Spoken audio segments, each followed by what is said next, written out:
Okay, so let's take a look at my practice progressions here.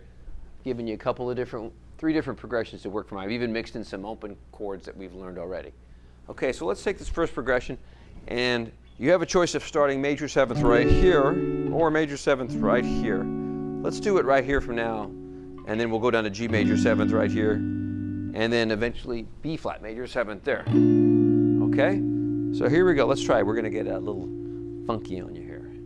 1, 2, 3, 4. Oop. 1, 2, 3, 4.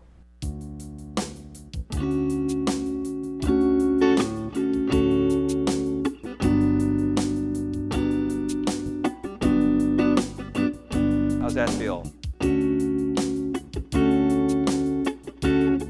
Here's the B flat major 7.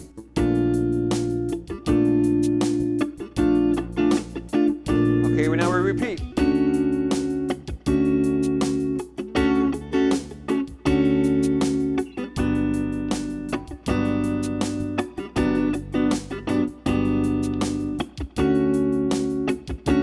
Very nice.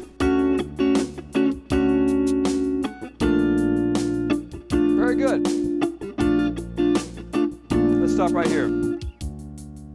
Now, of course, because I know you're so smart at home there, you can also take this D major 7th and start it here. And then you can play your G major 7th right here. And then you don't even have to move that much at all. Now you're going to be real close to each other here. And then you could either move the B flat up here, or you could play the B flat here, or back to where we played the B flat. So let's just try another option. Let's start D major 7th here. Here we go. 2, 3, 4.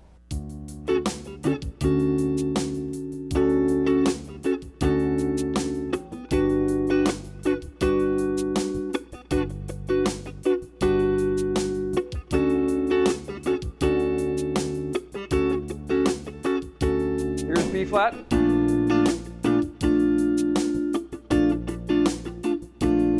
Now I'm going to use only one chord here on this next one. I'm going to use one voicing. I'm going to go way back down here to G,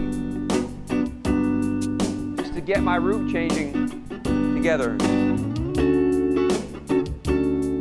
So that's another way you can practice it. Just only use one voicing, and then you get practice at switching positions. Now I'm going to do the same thing with D right here. I'm going to go up to G right here.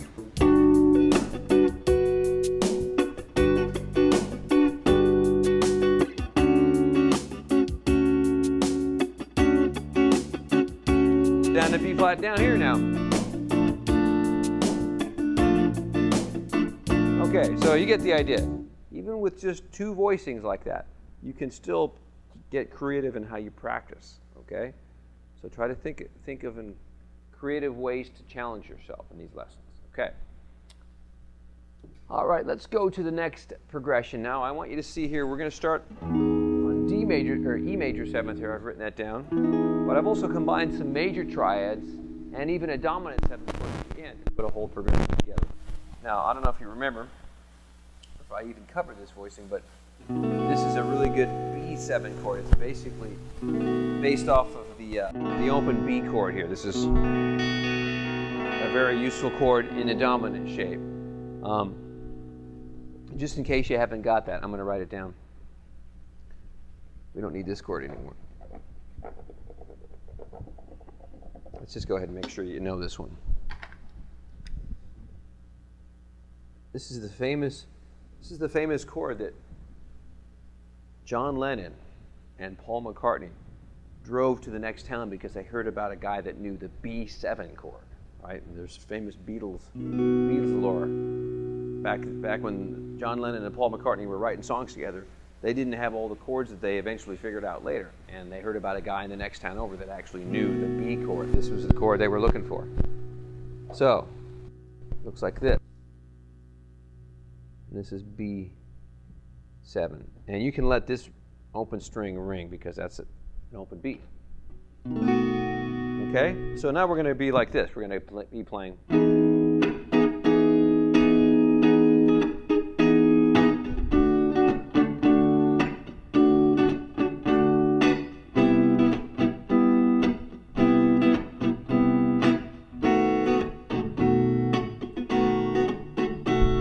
Okay? So let's just do this with a basic click on this one. Just that'll be fine. A little faster than that, though. Here we go. 1, 2, 3, 4.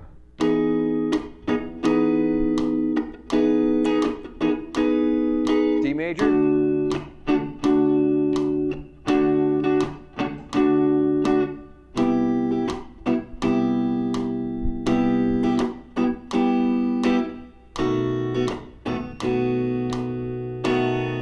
One more time.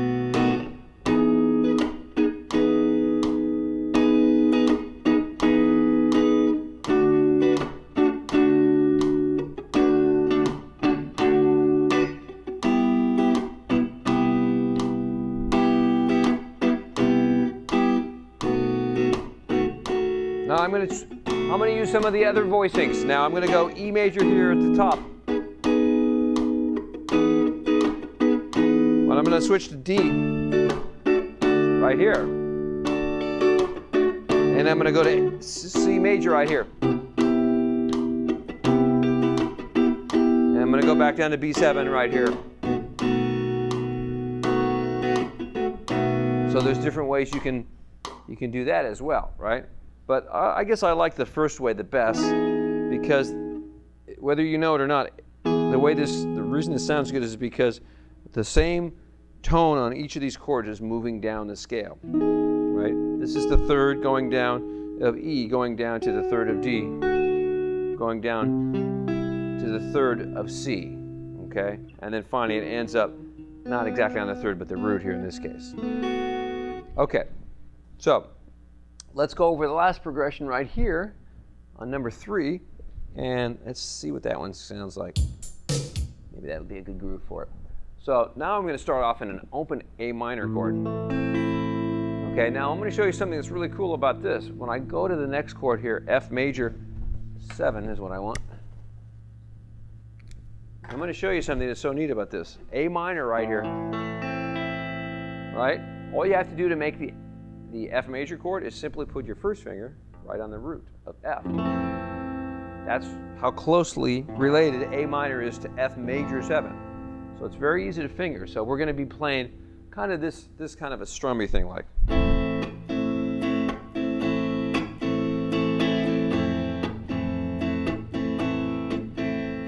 And then we're going to go to an open D minor. And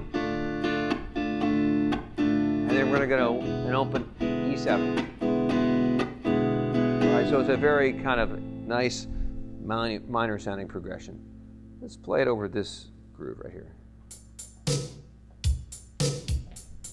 I think that'll work pretty good. Here we go.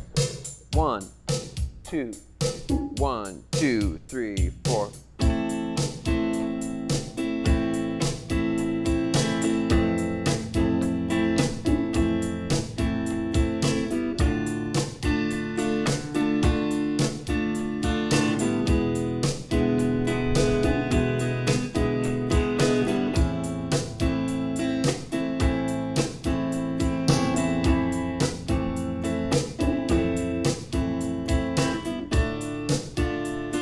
Now, we're going to go to a different F major chord that time to show you the difference in the feel of it.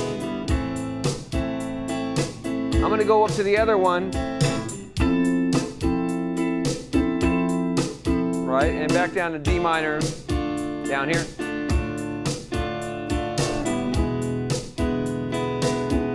It's kind of nice to have a variation.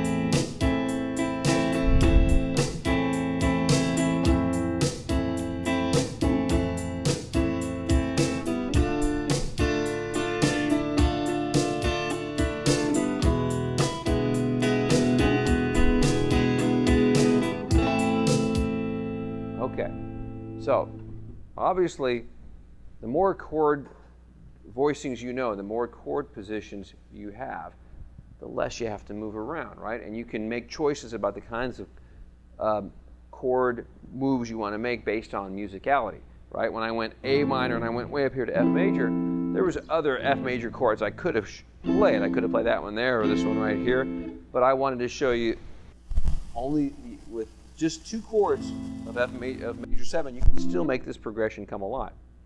Okay, so we're going to get into more major 7s, and other lessons we're going to fill out the rest with even some minor 7s, and really expand your voicings in the next couple of lessons. So practice hard, work on these progressions right here, and I will see you in the next lesson. Dave Hill signing off.